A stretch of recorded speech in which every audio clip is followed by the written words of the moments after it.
Ay, magandang gabi mga boss, mga camping. Ay, salamat sa dumadagdag na subscriber, no? Matulog pa rin itong tungkol sa interview kay Julius Babaw, itong si mga diskaya o mga big time na mga multi-trillionaire na yata, billionaire, no? Pero ito pala yung naggaling sa talagang sobrang hirap. Nakakita ko lang ito eh. Hindi ito si Julius Babaw at si Corina Sanchez, hindi. Matagal na ito interview na to. Pakinggan natin, ha, mga friend. Mag-ano kayo, ha? Maganda kayo ng pamunas ng luha, baka kayo maiyak sa lungkot ng buhay nitong si Curly Diskaya. Yung mga ka-vlog ng Pasig at mga subscribers ko sa Luigi Vlogs, welcome to Vlog ng Pasig Interviews. Ang ating mga kapanayam ngayon ay ating mga kapwa Pasigueño, parehong nangarap at umasenso sa buhay. Kilala sa pagmamahal sa kanilang mga empleyado at pagiging matulungin sa kapwa. Mag-asawa at owners ng isa sa mga pinakamalaking construction company sa Pilipinas. Walang iba kundi sina Ma'am Sara and Sir Curly Diskaya. Hello po. Hi po. Hi. Ayan. Una-una maraming salamat po sa chance na ibinigay niyo sa vlog ng Pasig para kayo ay mas makilala po namin. And Thank you. Salamat din. kamusta po? Okay naman. Happy lang. Yes, happy lang. Positive vibes. Alam nyo, maaari kasing naririnig ang St. Gerard Construction, naririnig ang Diskaya. Pero hindi pa namin kayo kilala ng personal, no? So, itong interview na to ay sana mas ma-share nyo ang inyong buhay, no? At hindi lang yun, no?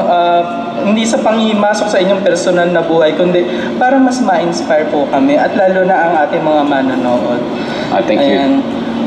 Una-una, gusto ko muna i-share nyo, ibahagi nyo sa amin ang inyong mga personal lives.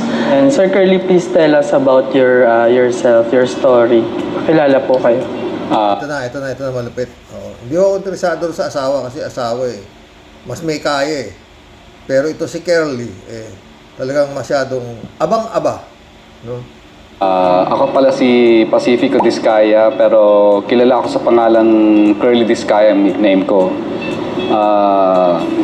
Bali, ako po ang amo or president ng St. Gerard Construction. Bali, ito po ay inumpisa namin mag-asawa at ang St. Gerard Construction ay nagmula sa pangalan ng anak namin na si Gerard. Bali, ang tatay ko taga Bicol, ang nanay ko naman Bisaya. Kaya tawag sa akin Bisacol. Oy, kabayan pala ito, Bicol din pala ito. Kaya minsan may punto talaga ako na nandito pa rin. Kahit ang tagal-tagal ko na dito sa Manila, may punto pa rin ako. Bali, nag-migrate kami from Klase Antique dahil naghiwalay ang nanay at tatay ko dahil actually broken family kami. So naghiwalay ang nanay at tatay ko, so kaya kami pumunta ng Maynila. Ano po yung naging trabaho ng inyong magulang, yung bumuhay po sa inyong pamilya? Actually, ang trabaho talaga ng tatay ko, magsasaka talaga. Talagang ginagawa lang talaga niya, nakikitanim ng palay kung saan-saang mga palayan na may tatanim. At pag may aanihin naman doon sa lugar na yon, makikiani din siya para magkaroon siya ng share na kalahating sako ng palay. Pala pinagalingan ito. Tuloy mo, Curly. So literal na Papayuhin namin yun. magsasaka, hindi inyo yung lupa? Hindi amin. So, Talagang naging mahirap po talaga rin yung buhay niyo. hindi naman namin ramdam yung mahirap na buhay. Dahil una, kapag nandun ka na pala sa ganong klase na kalagayan, hindi mo ramdam, parang natural na lang siya. Kaya mo lang naman mararamdam ang mukhang mahirap kapag minsan nakakita ka na ng mayaman o di kaya nandun ka na sa kalagayan ng gano'n, nakikita mo na yung kahirapan. Pero nung mga time na yun, parang normal lang, parang ang sarap ng buhay namin, napakamalaya, hindi namin ramdam na mahirap pala kami. Kasi kumakain kami ng kamuting kahoy, tapos swerte na yung makapagbigas kami. Kasi mahal ang bigas doon, kahit magsasaka ka. Minsan baliktad nga yung magsasaka, hindi pa makakain ng kanyang mga sinaka. Pero yung mga mayaman, yung nakakain ng masasarap na ginawa nung magsasaka. Ngayon ko lang na-realize nung nandito na ako sa Maynila na mahirap palang kalagayan namin doon. Kasi nakaranas kami ng makitirak sa tiyuhin namin, tapos nakakatirak sa tiyuhin namin, Tapos, magtrabaho sa simbahan. Nalaman namin na ganito pala ang buhay ng tinatawag na meron Nagtrabaho pala siya sa simbahan, mga boss. at saka wala. So, itinaguyod talaga rin kayo ng daddy niyo, no? Pangilan po ba kayo sa magkakapatid? Sa magkakapatid, ako ang pinakabunso. Siya. Oo. Tapos yung kapatid ko naman, may kakambal ako. Oo. Kailan dumating yung time na naisip niyo na lumuwas tayo sa Maynila? Lumuwas kami ng Maynila kasi pinapupunta kami ng nanay namin dito para sa ganun makapag-aral. So kaya kami lumuwas, then nakitira kami sa tiyuhin namin. Yung tiyuhin naman namin, hindi rin kami kaya nagpalipat-lipat kami kung saan-saan ng mga kapatid namin. Yung mga kapatid naman namin dahil Kawawa kayo talaga. syempre broken family kami. So minsan yung kapatid namin nakikita dito, nakikita doon. So, Minsan nagkalasan na rin kayo? Oo. Kaya kung mapapansin mo, minsan di ba sa mga picture namin, gusto ko buuin pamilya namin kasi naranasan ko kung paano maging, ang hirap na maging broken family. Nung nagkahiwa-hiwalay na kayo magkakapatid, no, nung nandito kayo sa Maynila, ano na ang naging diskarte ng Curly Discaya?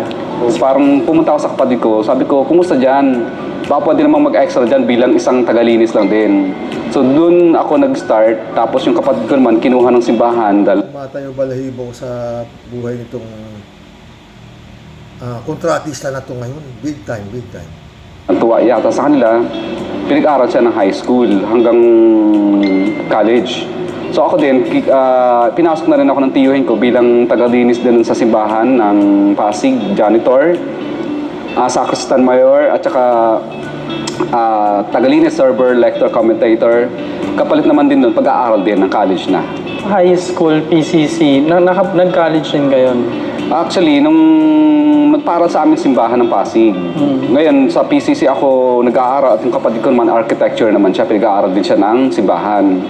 Sa simbahan ng Pasig, muntik nang mawala ang scholarship ko dahil una-una talagang hindi ko kaya yung tumaas ng mataas yung grades ko. Talagang butterfly lahat ng grades ko. Pero sa kabila nun, hindi tinanggal ng mga pare yung scholarship ko. Dahil nakikita nila at alam nila na minsan hindi ko na magawa yung paggawa ng assignment at saka yung review ng pinag-aralan. Kasi mula umaga, nagbubukas ako ng alas 4 ng simbahan ng 4 a.m. at nagsasara kami minsan pag may mga activities ng simbahan ng 12. So halos wala ka nang masyadong tulog, tapos maya-maya tatawagan ka ng pare, gawin mo to, gawin mo to. Walang sacristan na mag-serve, ikaw mag-sacristan, walang lector na dumating, ikaw mag-lector. Linis ng simbahan, linis ng kumbento. So parang lahat yun. Tapos nagiging part-time na lang yung pag-aaral dahil sa gabi, pag medyo nakalibre, tatawid lang ako ng PCC para ipagpatuloy ko yung pag-aaral ko dahil sa gabi lang lahat ng pag-aaral ko. Kaya natapos ako ng pag-aaral ko halos 6 na taon. Kasi hindi ko siya magawang full load. Kasi hindi ako pwedeng mag-full load dahil may trabaho sa simbahan. Diskarte lang talaga sa buhay. Minsan hindi naman talaga kailangan sobrang tataas ng mga grades mo. Kaya ngayon nung medyo dito na kami sa kalagayan ito, binilikan namin ang PCC at kami ang nag-offer na baka pwedeng magkaroon po kami ng scholarship din sa PCC. Pero ang requirements na ibinigay namin sa mga taga-PCC, sabi namin, baka pwedeng wag matalino ang sponsor na namin. Gusto namin yung mga grades na mabababa lang, yung mga estudyanteng nag-aaral, na ikinakaya yung sarili, nagtatrabaho, kaya hindi makapag-establish Napakabuting tao mo pala. Ha? mataas na grades kasi ano sila, nag-aaral, may inaasikaso, yung iba dyan parang breadwinner pa nga yata, kaya hindi nila maasikaso yung pagbabasa ng maayos. So yun ang gusto namin. Ngayon, kung tumaas naman yung grades niya at nakapagbigay siya ng mataas na grades, walang problema, hindi pa rin naman siya mawawala sa scholarship. Pero ang gusto namin tulungan, yung talagang mabababa ang grades kasi naniniwala kami, lalo na ako, Napakamatulungin mo pala. Ha? na hindi grades ang magiging dahilan para lalo kang maging successful. Minsan, matulungan ka lang ng opportunity para makarating ka sa isang bagay na yon. Minsan yung mga bababa pa nga ang grades, minsan yung madidiscard sa buhay. Tama yan, Oo. tama yan. At marami akong alam na gano'n. Pero sa mga kabataan, hindi porke butterfly lang ang grades nyo, ay galingan nyo pa rin. Kumbaga, ano lang to, hindi... Saka alam mo, Curly, hindi porke meron nga dyan wala namang mataas ang posisyon sa gobyerno, di ba? Tuloy mo. Mag-aral pa rin kayo ng maayos. Ipagpatuloy niyo pa rin yung Tignan mo si Kimo, number 1 senador pa, di ba? Kaya dapat yung asawa mo, tinakbo na senador eh. pag-aaral niyo. Ngayon, kung yun lang talaga ang kakayanan ng maaabot niyo na grades, samahan na lang ninyo ng diskarte sa buhay. Sarah, tell us about your life story. Pakilala po muna kayo. Ako si Cesara Rowena Cruz Discaya, or mas kilalang si Sarah. Ako ang Vice President ng St. Gerard Construction. Ang parents ko si Rosalinda Cruz and Perfecto Cruz Jr. Sila ay naging waiter at waitress sa London, dito sa Pilipinas, Waiter naman pala nanay nito sa katatay nito. Waiter at waiter sa London. contractor daddy ko, mami ko housewife, pero tumutulong din siya sa daddy ko. Kami magkapatid. So ako yung eldest, and then sumunod sa akin yung sister ko si Lisa, and yung youngest namin si Christian. Kamusta naging buhay niyo? Bilang binubuhay kayo ng mga magulang niyo dati, no? Growing Bahay ho nila tong interview na to. Oh. up, so sa Santo Tomas kami kasi nakatira. Growing up naman, we had a comfortable life naman. Hindi naman yung sobrang rich, pero comfortable naman yung life namin. So we went to private schools. So I'm a Sabisian dito sa Pasig, and then I graduated from Pasig Catholic College. Ang mom ko, dito siya sa Villa Reyes sa Bangbang. Ang daddy ko sa Ihasinto ng Bangbang din. So talagang tubong Bangbang kami. And then kinuha ng mami ko, daddy ko sa UK. And then, ayun, kami na yung nabuo na magkakapatid. Yung brother ko dito sa Philippines, pinanganak. Pero kami magkapatid, sa UK kami pinanganak. Tapos gano'ng katagal rin kayo tumira doon? Ako, 15 years of my life. Tama na yan. Hindi naman ako naniniwala dyan. No? Sa kwento na yan. No? Kasi kandidato nga yan. Siyempre, alam niyo mga kandidato, puro sasabihin, sila galing sa mahirap. No? Ito. O dalawa o tatlo, kundi siyam pala na kumpanya ng mga diskayang nakasungkit umano ng bilyones na kontrata para sa flood control projects. Unang umingay ang kanilang pangalan nang makalaban si Pasig City Mayor Vico Soto sa May midterm elections. Narito ang agenda report ni Joash Malimban.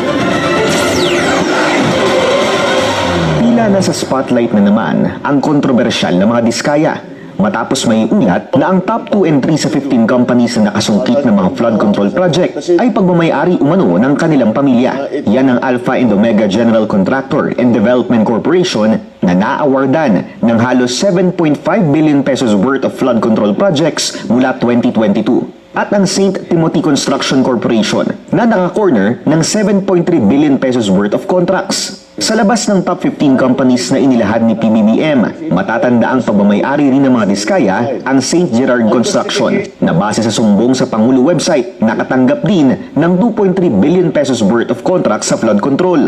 Kung susumahin ang kinita ng tatlong kumpanya, aabot sa 17.1 billion pesos ang natanggap ng mga diskaya mula sa pamahalaan. Ang mag-asawang Sara at Curly Discaya ang may-ari ng St. Timothy Construction Corporation.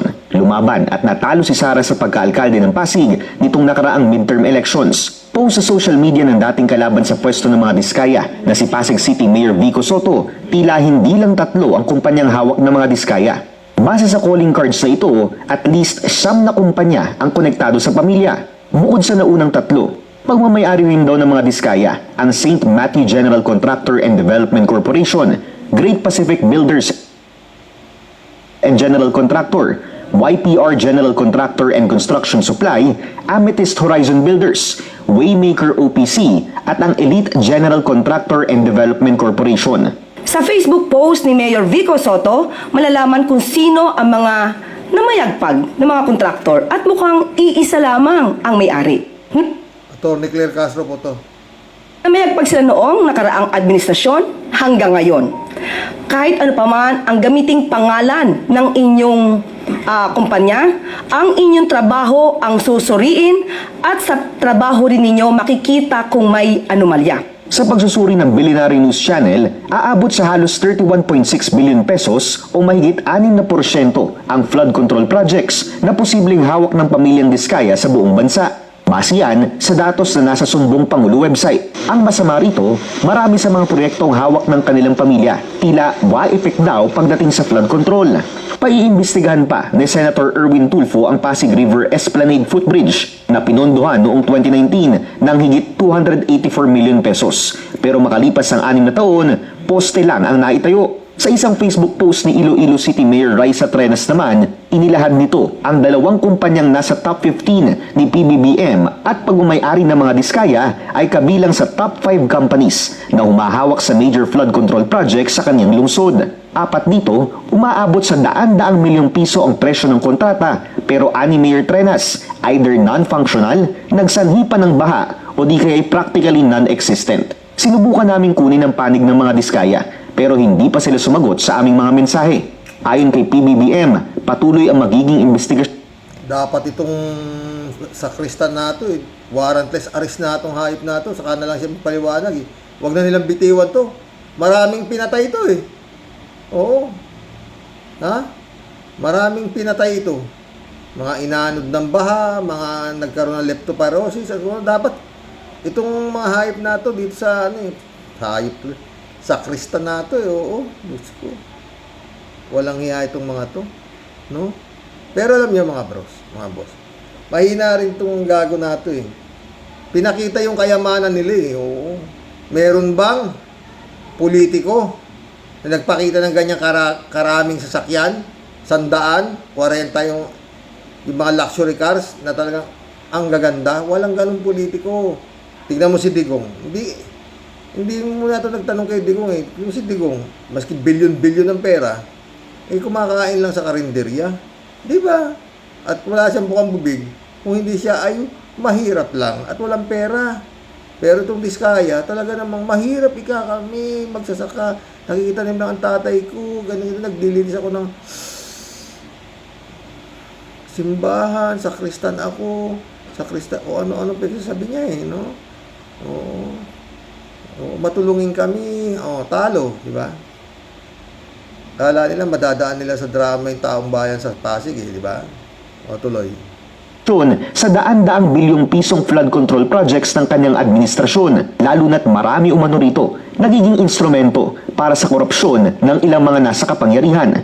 Batay sa inisyal na impormasyon mula sa report ng DPWH, lumalabas na mayroong 9,855 flood control projects mula July 2022 hanggang May 2025 na nagkakahalaga ng 545.64 billion pesos.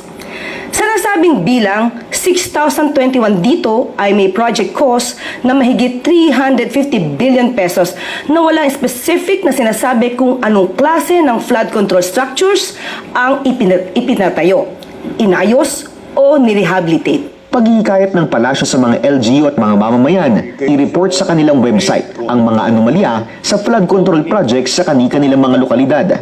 Para sa agenda, Joash Malimban, Tangina, mantakin mo, siya mga construction, puta, grabe, Pero malakas kay Digong to. Oo, panahon pa ni Digong tong Diskaya na to eh. At yun nga, nababan pa nga dahil, ito, nangyayari ngayon. Inday Dustay, hindi titigilan ng taong bayan. Impeachment rally sa EDSA, sobrang dami.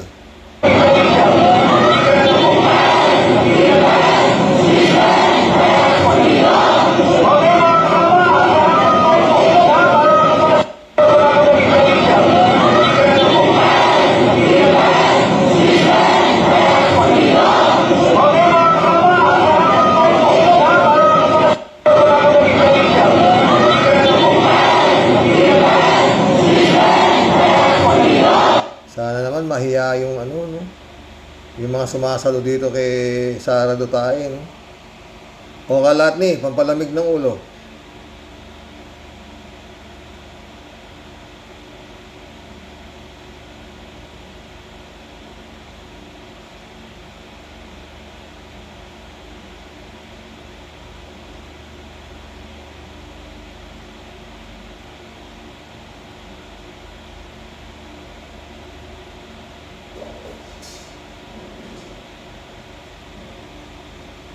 Eto, si Inday Sayad, oh. Louis Vuitton. Oh. Nag-vlog sa CR ang Gaga, oh. Totoo, nandito kami kay Nalibang si Kitty, ginahulat ang muna. Nagpila sa CR. Tara. Asang CR? Nandun nato sa CR. Sa taas. So, dali namin kayo sa CR ng mall. Kasi mag-inspect tayo ng CR. Nalibang si Kitty po. Tangina mo, trabaho mo ba yung Vice President ka, gago? Mag-inspect na CR ng mall, kung di ka gago talaga. Baliw ano mga friend? Oy, mga senador, oh, eto yung ayaw nyo i-impeach. Kitty! Kit! Kit! So, missing na si Kitty. Missing na. Ikaw na sa toilet bowl. Wala. Wala siya dito sa pilo. So, nana daw sa baba si Kitty. Manaong napunta. So, baba naman tayo. Kasi pagdating natin doon sa CR, wala pala siya sa CR. Asa na si Kitty? Where in the world is Kitty? That is the game. Tawag mo, shhh. Kitty, kitty, kitty. Shhh. Kitty, kitty, kitty, kitty. Ha? Na-flash na gid si Kitty. Nawa na gid siya. Aniyahan ko ng hid, malibang. Sulod lang to sa mall para mo tanaw og CR. Pag to sa CR, wala di ay siya. Asa na to siya? Ato na taog police station. Kaya nga naman. Wala. Si Veronica Duterte.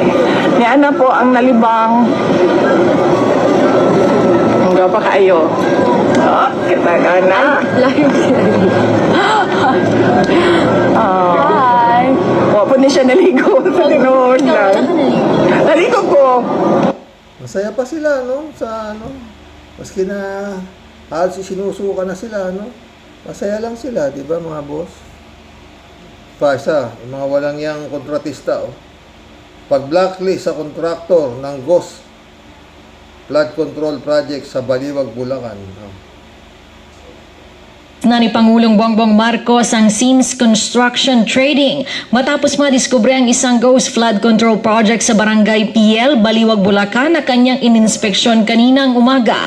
Ayon sa Pangulo, bukod sa pag-blacklist, haharap din sa mga kasong paglabag sa Revised Penal Code of OR 8. Naku, PBBM, maglalakad ng lakad at live na live yung kinausap ni Sara Duterte para kanain ka. Ano ka ba? Tapang din ito, ha?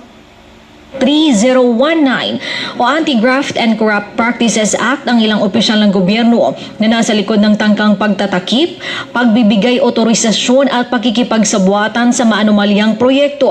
Tiniyak ni Pangulong Marcos na masususpende at kakasuhan ang mga opisyal sa likod ng proyekto ng malversation of public funds at falsification of public documents. Ayon sa Pangulo, nasa 55 milyong piso ang ibinayad ng gobyerno para sa isang concrete river wall project sa Barangay PL. Ngunit wala man lamang anyang naitayong pader o kahit isang hollow block sa lugar. Ayon pa sa Pangulo, hindi rin nakalista sa flood Grabe, no? Putang ina. Ano ng kapal ng mukha yan? control projects ng Department of Public Works and Highways ang nasabing proyekto dahil tinangka itong pagtakpan. Ipinaba-blacklist na ni Pangulong Bongbong Marcos Ito. Kaya gumanda yung buhay nitong mga mandarambong na to, nung nag-DPWH sila. Parang gateway para gumanda ang buhay ninyo. Na nag-DPWH kami. Gano'ng karami kotse meron kayo? Parang dito sa baba, parang personal use lang namin, nasa 30 plus na yata siya. 30 plus? 40. Mga 40 plus. Ano klase mo? Mali pa yung bilang nung si Shara, 30 daw. Sabi naman ni Curly, hindi 40. Ay, 40 pala. Hindi na nila mabilang yung ano no? Tignan mo yung garahe pa lang yan, no? Wala. Kontratista lang to. Di what more si Duterte, gaano kayaman yun? Oo. Sasakyan to. Usually gusto namin yung mga SUVs para kasi apat yung mga anak namin. Isang sakayan lang kami lahat. Parang nasa isang sasakyan kami. Oo, nagagamit niyo ba lahat yan? Yun, hindi na nga. Hindi na nga. Kasi dami. Yung iba, pinapagamit namin sa mga bata as panghatid sa Yung school. hatid sa school yung mga bata. Or kaya yung iba kasi, yung anak ko, yung dalawa, Tama na, putik ka. O mga friend, Na itsurang ito, 1 billion per 1 kilometer. Ano kaya ang pakiramdam ng mga kontraktor na nagre-relax sa kanilang mga mamahaling kotse habang ang mga ordinaryong Pilipino ay nagsusumiksik sa jeep sa gitna ng baha? Ano kaya ang pakiramdam na ang mga anak mo ay nakakotse papuntang eskwela habang ang ibang bata ay lumulusong sa baha para lang makapasok? Ano kaya ang pakiramdam ng mga kontraktor na may on-call na doktor habang ang ibang Pilipino ay nagkaka-leptospirosis dahil sa baha? Ano kaya ang pakiramdam kapag ang inyong mga asawa ay may hawak ng mga luxury bag habang ang ibang mga Pilipino ay may hawak na tabo at balde para pangsalok sa tubig baha? Ano kaya ang pakiramdam ng mga kontraktor na mahimbing ang tulog sa king-size bed habang ang iba ay ispunga na ang kutsyon dahil sa baha?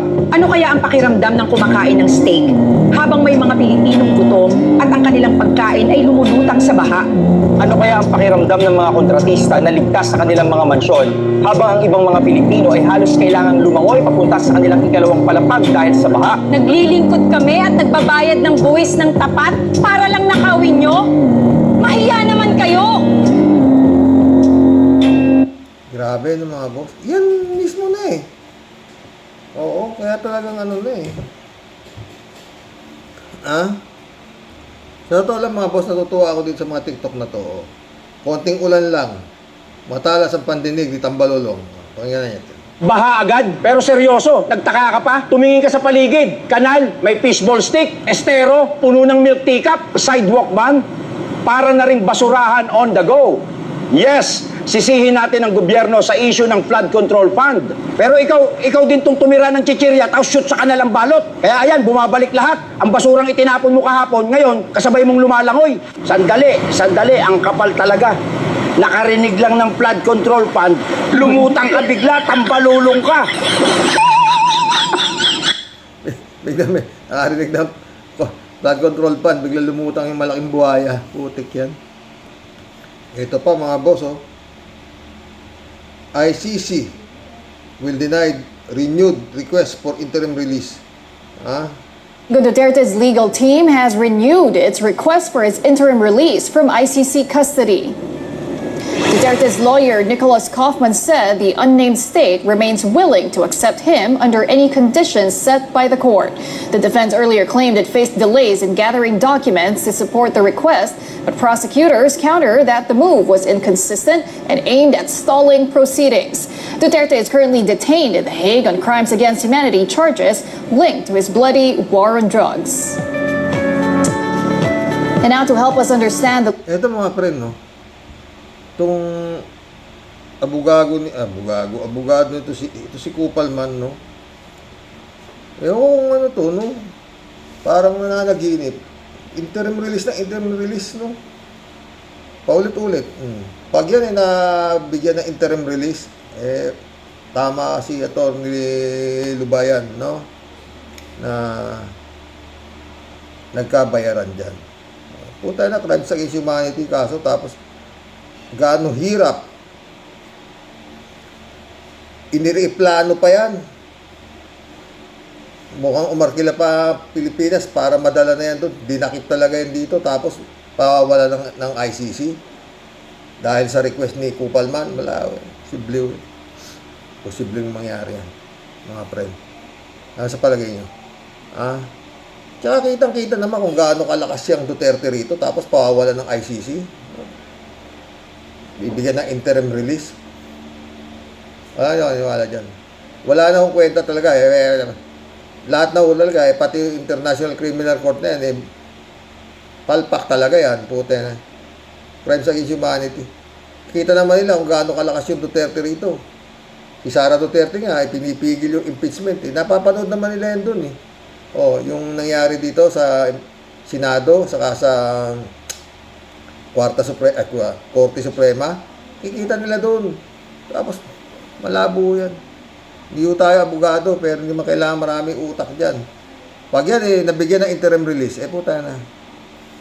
Malaking milagro ni Satanas. Magkulam na ho tayo mga bro. Shout out ka lahat ni Baya. F-Jack, shout out. Hindi nahihiya na ipinagmalaki yung mga sasakyang nabili nila na galing ang pera sa mga illegal na transaksyon sa gobyerno. Hanga ako sa kapal ng muka ng mga salot na ito. Totoo yan. Pero nakita mo naman, sakristan daw siya ng araw. At siya talagang napakahirap. Inom. Daw si Rox, minsan di ko matandaan kung saan vlog mo ba ako nag-comment. Hilong talilong na ako sa dami ng mga ganap dyan. Pagod din sa kakalakwatsa. Ganun pa man, pinapanood ko sa umaga ang vlog mo habang nagbe-breakfast o kaya habang nagre-ready maglakwatsa. Ikaw talaga masyadong spoiled yan. Balat mo sa paa Ano bang binablog mo? Sino ba yung babaeng yan? Lost in translation ang mode ko ngayon. Yan ang kalaban ni Vico Soto ng mayor ng Pasig. Si Sarah with H. Dismaya. Dismaya ba? Diskaya. Lisa Cruz, shoutout. Grabe mga kawatan. Sa kabila ng paghihirap ng mga Pilipino. Mga demonyo. Elizabeth Iscare. Dini sa Rox, wow ha. Grabe ang Sara na ito. Na biglang super yaman. Rags to riches. Super magnanakaw pala ng kaba ng bayan. Akala mo namimili lang ng ulam. Sa palengke. Kailangan dito kumpiskahin ng ating gobyerno pag napatunayang dinambong nito ang pondo ng bayan. Ikulong at kumpiskahin lahat. Lahat yan. Grabe ang kapal ng muka. Kung gumasos barya-barya lang sa kanila, ang milyon-milyon. Totoo, Elizabeth. Kung yan ang gagawin, dapat yung mga Duterte ganun din. At marami pang iba, hindi lang yan. Ako, sus. Ay, ako.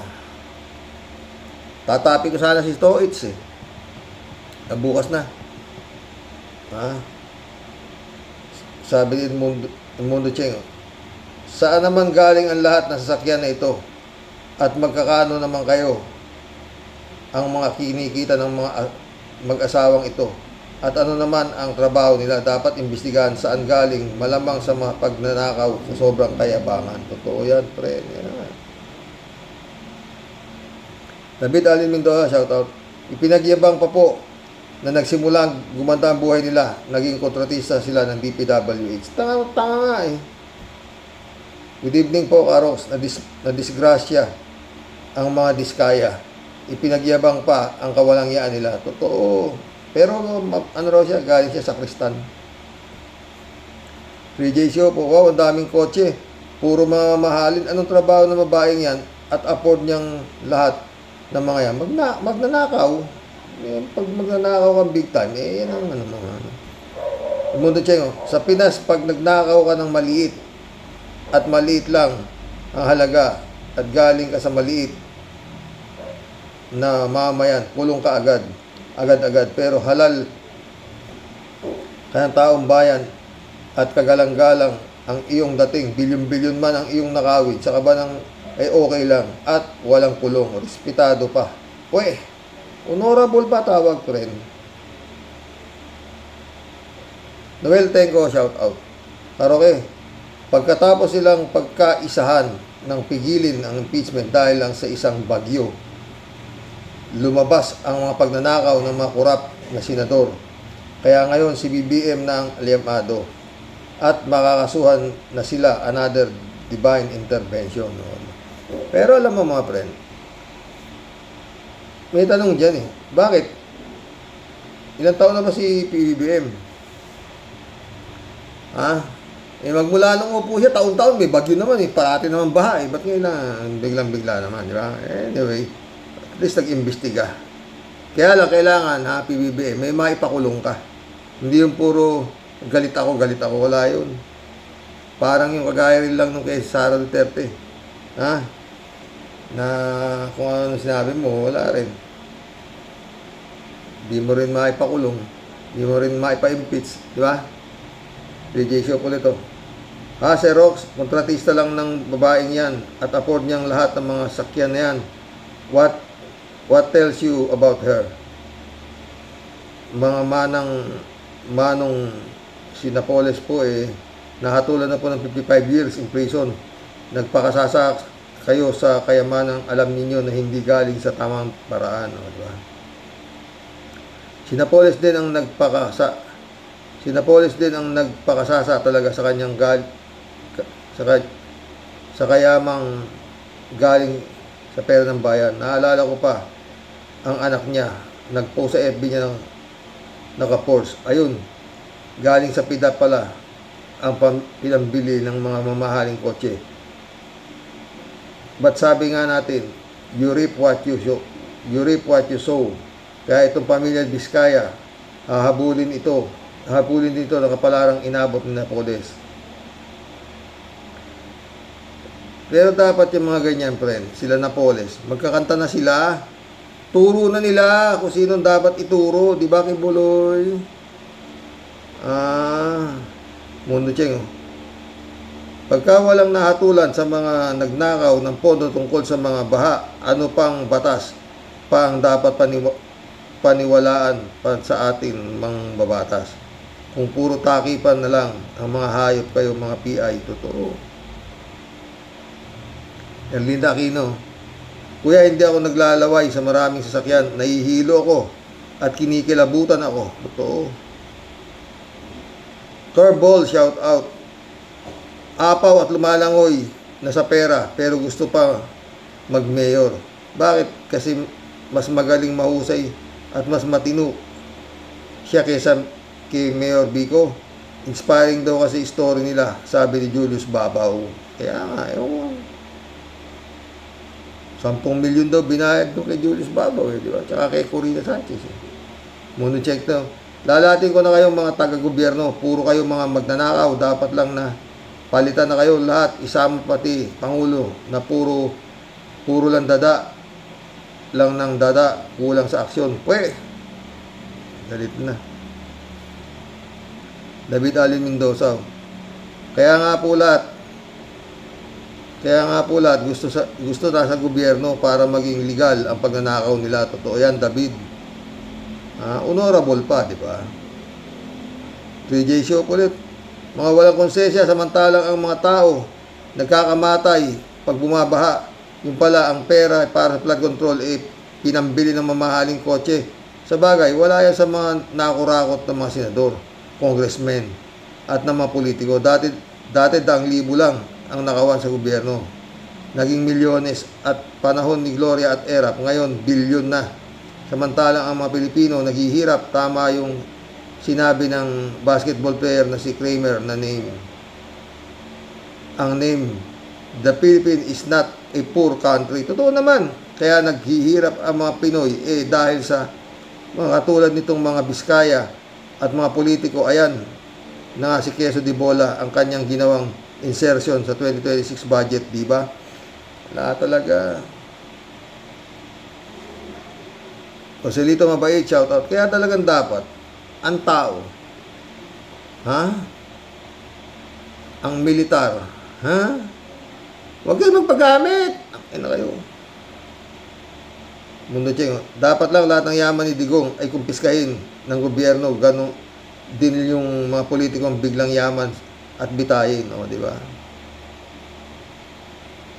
Mundo Cheng ulit, Yung Vizcayang yan, ubod na yabang, alam naman ng lahat kung saan galing ang yaman nila, kundi sa mga pagnanakaw nila sa gobyerno. Totoo.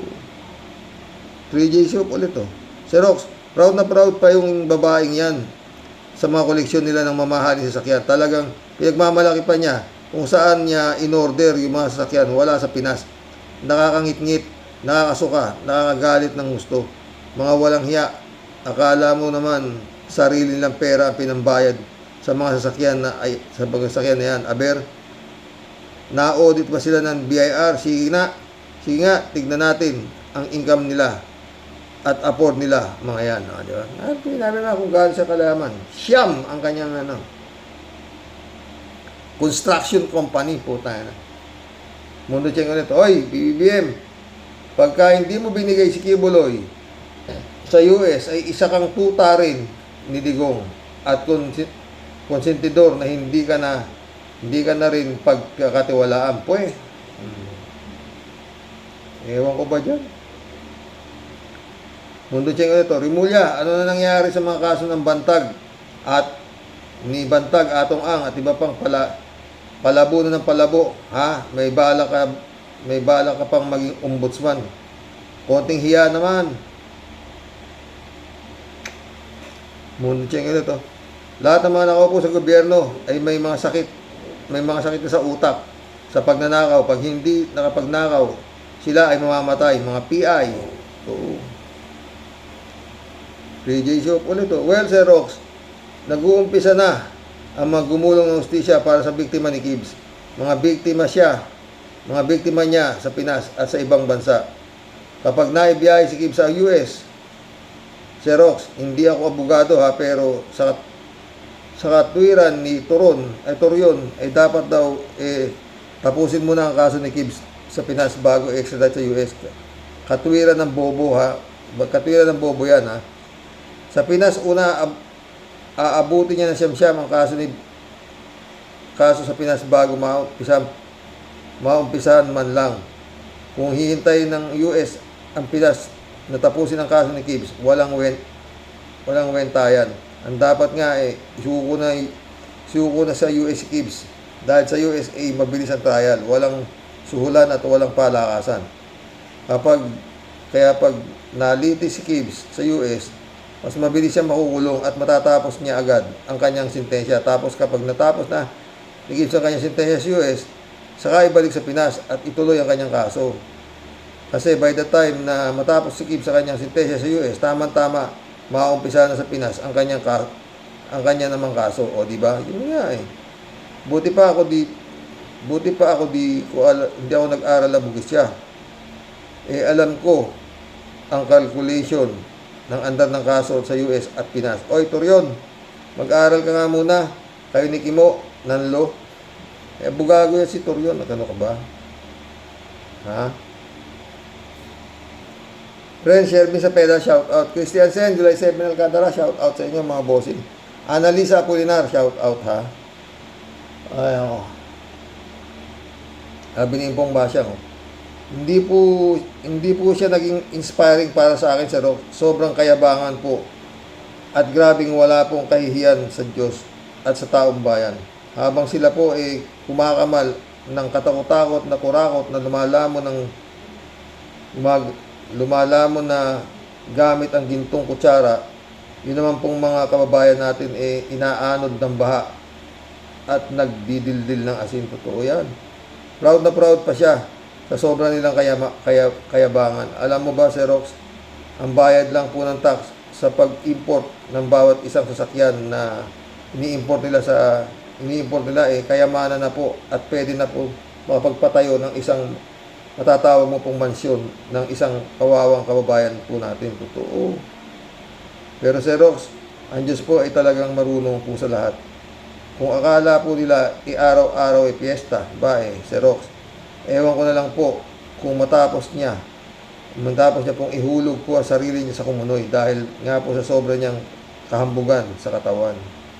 Malamang po, Sir Rox, palagi na pong naiihi sa salawal yan dahil ngatog-nat po sa takot at nervous dahil sa sumasambulat na po ang itim na lihim ni Sharap Kurap.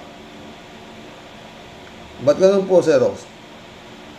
Pag name ay Sarah, super sikat talaga kung ako, Sir Rox, ang magbibigay ng sintensya sa mga hagom at nabuhaya, kulang po ang bitay, Sir Rox. Totoo. At dapat po lahat din ng sasakyan nila na galing sa pagiging impaktong nabuhaya, kung hindi rin lang po nila idodonate para sa mga kaaba-aba po nating kababayan. At sa dami po nilang ipinaanod sa baha, at sa dami pong mga nagbuwis ng buhay dahil po sa sobra nilang palpak na flood control, malamang oo, Sir Rox, lahat po ng mga kamag-anak niyang mag-asawa na buhayan na yan, malamang, Sir Rox, mga dating kakalam-kalam ang sikmura. Totoo. Naku, malamang, Sir Rox, mga bilyonaryo na rin ang mga pinutukan ng text. Siyempre share your blessing. Di ba, Grace Chingsay? Ina ka. Kakapal ang mga mukha nyo. Puro kayo malupit na sumpa sa taong bayan at sa sisinghap-singhap po nating bayang Pilipinas. Nga, mga anak, kayo talaga ng PI, maniniwala po ako sa Rox at talagang sasaludo po ako sa ating miyaw-miyaw na kuting kapag lahat po ng mga nabulgar, naburak at pangalan na puro po mga impaktong demonyum satanasyum at puro po ubod ng sisiba pagdating po sa kurakot ng pera po ng taong bayan. Such a disgrace to all our countrymen, Sir Rox. Popular na po tayo sa buong mundo sa pagiging malupit na kurakot. Totoo yan, Tia Delico. Mga walang dignidad at kahihiyan sa sarili, lalo po sa Diyos, Sir Rox. Talagang nakakalungkot po, Sir Rox. Ito po ang palaging iniiwang kasulaso-lasok na kababuyan ng kurakot sa ating pong mga kabataan na puro po tulisan at kawatang politiko. Totoo. Bitay po, Sir Rox, ang aking hatol. Wala pong dapat patumpik-tumpik at drama. Dapat pong masampulan ang mga pinutukan ng lintik ng mga hagom na buhaya. Mga buwisit, mga leche. Magsilayas kay dyan, chupik, kinam. May ulong Tia Daily.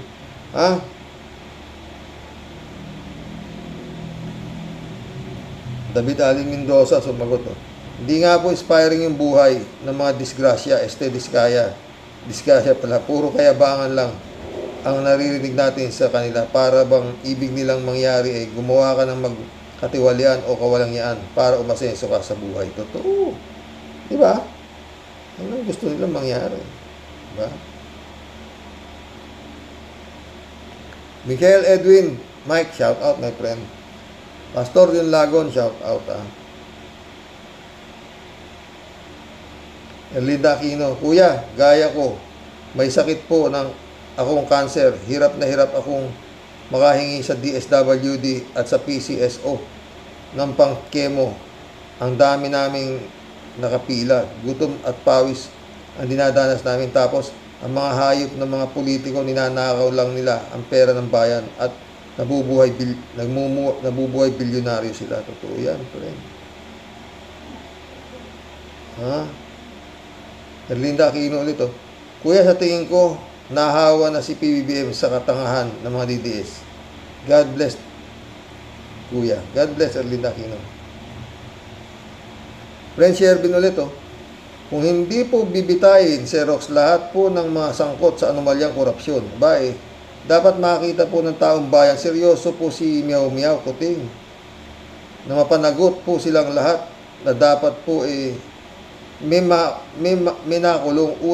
Una po dapat sa listahan yung ubod ng hambog natin bankrupt na, pero ngayon naanod po at naihiga po sa bilyon-bilyon na kwartang kurakot ng bayan. Grabing kapal ng pagmumukha mo. Hoy, wala kang konsensya, babaeng sobrang siba sa kwarta. Kaya nga diba?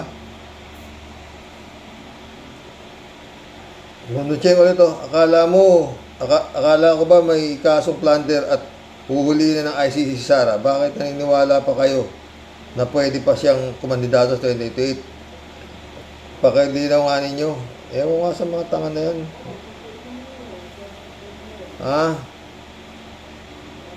Elizabeth Iscario. Kaya ganito kabagsak ang ating bansa dahil dito sa mga kontraktor ng mga politiko na walang hangad kundi kamkamin ang pondo ng bayan. Grabe. Kaya dapat ang imbestigahan at kasuhan agad-agad. Di ba, Sir Rox? Totoo. Dapat yung pilpa. Puta. Muna, Cheng, mahirap intindihin itong ating Pangulo kung bakit siya ay ganyan. Kung takot, mahina o isang bobo rin. Ay nako, batang blooming tree. Eto lang pag si Sara Duterte nakatakbo sa 2028, finish na Pilipinas. Tapos na yan.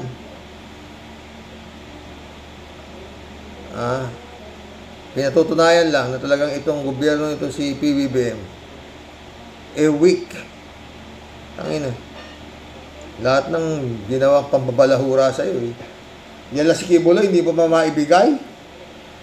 Ba, so set, anong klaseng ano yan? O tayo na kung kaibigan ni Duterte, pag-iisipan pa. Inang yan. Mundo Cheng, oh. Lahat ng mga EDS ay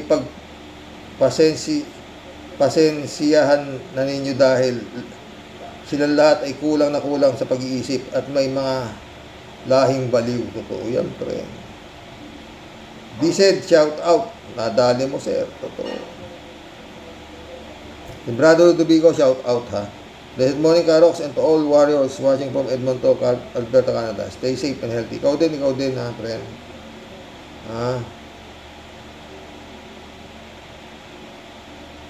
Jan Dimango, shout out, my friend. Brother Ludovico. Baka mag-anak ito ni Bantag, itong mag-asawang ito. Pwede. Mundo Cheng ulit. Oy, Sarah, kaklase kita noon, elementary, nasa ropor ka. Katabi ka ng basura, bobo ka. Rodelia Alpilor, shout out, ha. Hello po, sir. Hello po, Sir Rox. Grabe na talaga nakita natin. Ano nangyari sa mga baha? Sa mga dito, baha doon. Daming issue mga yan talaga, tuwang-tuwa pa mga yan sa pagyabang nila. Alam naman natin kung saan galing ang mga pera nila. Ingat po, Sir Rox, and God bless po. God bless, Rodelia. Jokiano, Karox, mga kawatan na pamilya, kupal ng muka, kapal ng muka. Totoo. Jokiano ulit, oh. Dapat sa mga yan, itapon sa bunganga ng taal, PI, nakakakulo ng dugo mga hayop. Totoo. David Alin Mindoa, shout out, ha. Karox, sabi ko na nga ba, kapag Sara ang pangalan, malapit sa anomalya, at saka baligtad pala kami ni Sara Disgracia. Siya pala marunong mag-drive pero di marunong mag-park. Ako naman marunong mag-park pero di marunong mag-drive. Ha? Joke yan ulit ito. Karox, kung di bibigay ni BBM ang baliw, bahala siya sa buhay niya. Kakainis na. Ito. Shirley J. Sir, shout out, ha. Mga punyeta talaga, ang daming nagugutom. At hindi nakapag-aral sa mga bata, mga buwisit. Sana ano rin din kayo ng baha, mga damo kayo. Yun nga eh. Chupista Bunao ulit, oh. Good morning po, kuya, at samahan po sa buhay mga kawaros. Grabing magkawalang iya sa kaban ng bayan itong mga kontratista ito. No, pagdating ng panahon ay maramdaman nila ang hatol ng Panginoon Diyos nating lahat. Ang hirap po kasi ng binabaha, kaya dapat nga po ay mapanagutan nila ang ginawa nilang ninakaw nilang pondo ng bayan. So, pista ulit, oh. Tia Deli, tulungan mo na nga si Rimulya na mapadala na si Kib sa US para doon na siya maanggap ang masarap na parusa. Baka nga dito buhay hari pa siya. Totoo. Si Pista Bunao. Kababayan niya ni Tia Delia, si Blackie. Aba kuya, pag nangyari nga ang hula mo po sa bolang kristal mo, aba, talaga naman pong bilib na ako sa'yo. Pwede ba yun kuya na tumakbo si Vic Soto sa Pasig, taga Pasig ba si Vic Soto? Sana di na mapaiba ang Pasig kung nasa magandang kamay na pa rin ang Pasig. Bakit hindi nawa nga wag nang mawala ang sa mga Soto, di ba? Alam mo yung residente, pwede naman tumira doon eh. Sabihin na, di ba? Ramon Valencia, shout out. Bossing, hindi mayabang ito si Sara na to. Hindi kaya kaibigan niya ni Sara Kim? Sigurado. Si Pista Bunao. Namunini pala yung puta nang yan, yung si Disgracia. Nung panahon ni Digong. Ayon kay Atty. Claire, ha? Chupista. Tama ka, Eddie Luna. Mapapamura ka talaga sa mga nangyayari sa batas natin ang napaparusahan ang mga walang kaya-kayanang pagtanggol ng kanilang sarili. Sorry kuya, dami ko na namang comment. Di ko mapigilan kasi ang dami-dami ng mga kawaros simpleng magbigay ng komento na nakakatuwa. O Romeo Kalusa, shoutout. Karox, magandang araw at gabi sa atin lahat. Grabe, super nakaw talaga ang mga ginawa nitong Biskaya. Buti na lang sumigaw ang tunay na baho nito. Grabe, habang nalulunod sa baha ang mga tao, pag hindi ka nag-amok sa galit, totoo. Ramon Valencia, oh. Bossing, dapat sa mga hinayupak na kumupit ng flood control ay itali sila sa lubid baha hanggang mamatay. Yung bahay ko at mga kapatid ko sa Caloocan napasok ng baha kasi lumubog na lahat ng mga kasangkapan na damage na rin pinaghirapan na pinag-ipunan ko habang nagbabarko pa ako. Sa dami ng pera nila, dapat bayaran nila yung perwisyo na ginawa ng mga hinayupak na yan. Totoo yan, Ramon. Kupista ulit, oh. Kung may bago na po bang ombudsman, kuya, may bago na po bang ombudsman talaga si BBM? Aba, BBM, bilis-bilisan mo. Bilis-bilisan mo po bago ka mapunta sa kangkungan. Totoo, ewan ko. Si Duterte, ang bilis mag-appoint niyan eh. O, diba? Gusto ko, Bucor Chief, si Bantag. Kasi nagbabato ng Granada. Tapos, ang ina, wala nang marami pang commission on appointment na leche. Pag sinabi ni Halimaw nung panahon niya, putang na, walang anong commission appointment. Wala. Mantakin mo yung inappoint sa putang na, 12 justices sa Kwarta Suprema. Putang na. Walang presidenteng nakagawa niyan. Yung Halimaw lang na yan. O, diba? O, yun, napakinabangan naman yung 12, diba? Pumlas pa si Yonin. O, tangin na. Ay. Romeo Calusa, Karox. Ayon sa aking dialysis, unleashed na si Tatay Digong. Ginawang bangko ang KOJC. Isipin nyo bakit biglang sumuko si Pacquiao. Tama yung sinabi mo, Karox. Baka merong madiscover si General Torre, tapos biglang-bigla si Dugong agad ang administrador. Tiyak yan. Diyan tinago ang pera ng bayan. Tandaan nyo, sabi ni Digong, wala daw siya napakialam kung maghirap ang mga tao, sarap paluin sa ulo. Totoo. Ramon Valencia ulit, oh. Bossing, kaya pala todo ang kapi ni Joel Islord at ni Quezon at iba pang senador. Kasi nga naman, pag si Sara Kim ang nanalong presidente, absuelto lahat ng kaso nila at tuloy na naman ang ligaya ng mga hinayupak parang Pasko at piyesa na naman sila sa Malacanang. Totoo yan, Ramon. Romeo Calusa, oh. At ito naman si Torion, umapila pa sa pagharang sa pagpuntan sa US ni Pacquiao. Bakit, Torion? Mapuputol ba ang supply mo ng bayad mo?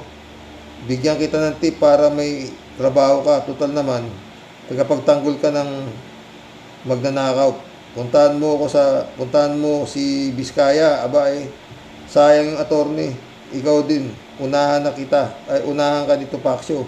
Huwag kang manghihinayang kay Pacquiao. Ano, Karox? Tama ba ang payo ko kay Atty. Torion? Oo naman. Mga sapak yan. Romeo Calusa ulit, oh. Wala ba kayong napapansin sa mga senador? Si Leon Guerrero tahimik sa issue ng baha. Hoy, Guerrero, wala bang baha sa lugar mo? Mukhang may something, ah. Abay, tirahin mo yan ng mga kasama mo. Keso, Manny Islord, si Boy Sapatos. Mga privilege speech ka. Mag-privilege speech ka. Maski 3 seconds lang. Ikaw din, once nakalkal ang mga tinatago mo, ikaw din, di ba?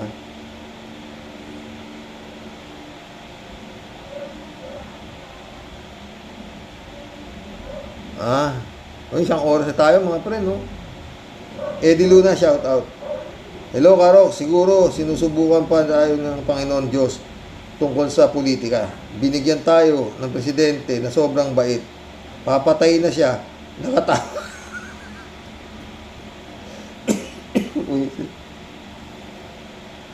Ano ka naman, Eddie? Oh? No?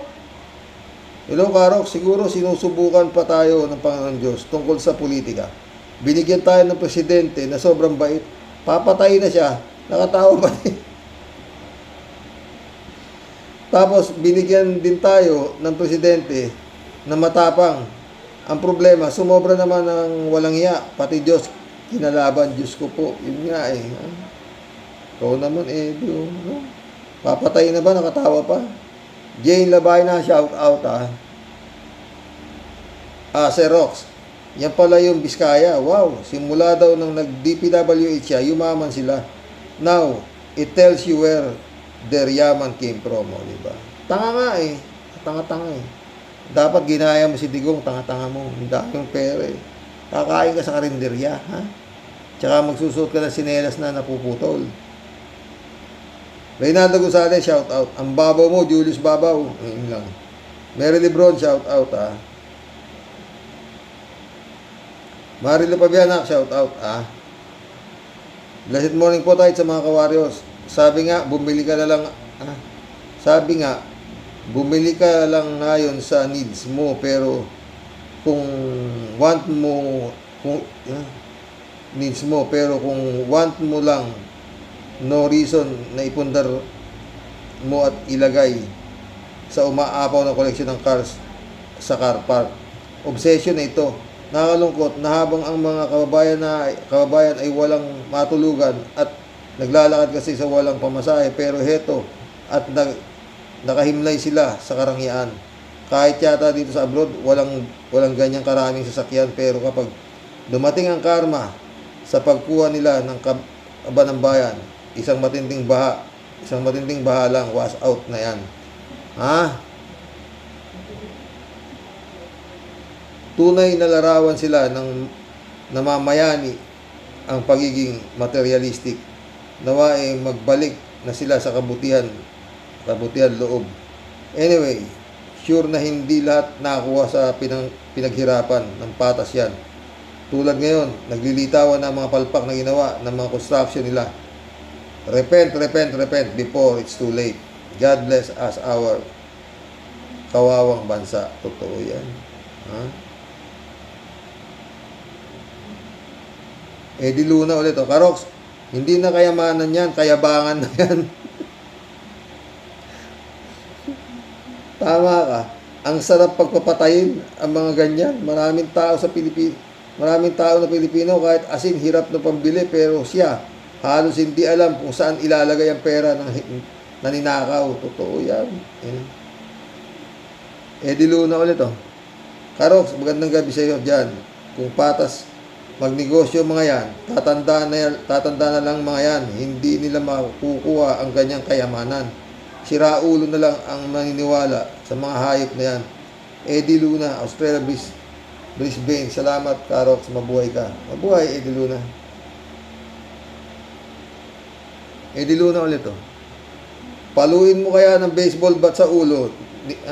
Paluin mo kaya ng baseball bat ang ulo ni Kibuloy para malaman natin kung kaninong anak siya, pati ang Panginoon Diyos ginagamit nila sa hayupan nila.